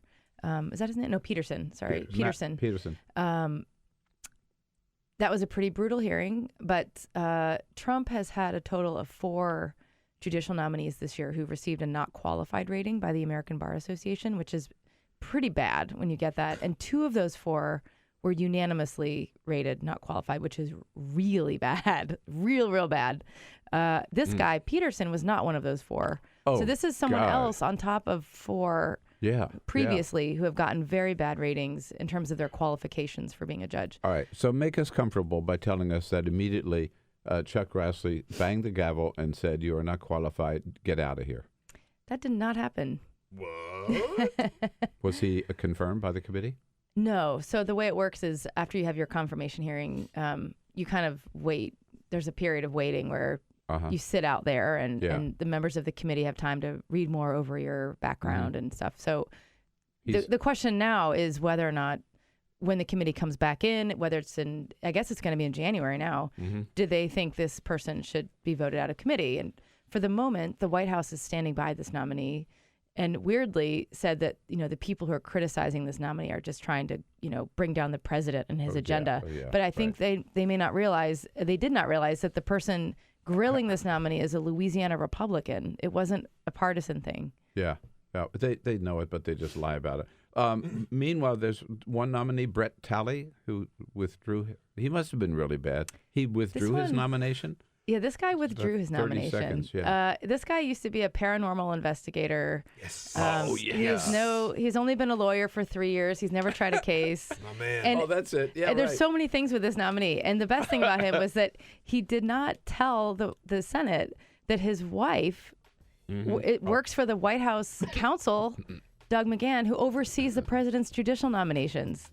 He left that detail out. That's pretty bad. Hell yeah. God, pretty bad. No, this is a big story. Keep on top of this because this is really a big story the Trump administration not many people are paying attention to. All right, Jen Bendery, Merry Christmas, Happy New Year, Happy Holidays. Provided you survive this week, right? I'll get through it. Have a great day, folks. We'll look for you tomorrow. This is the Bill Press Show.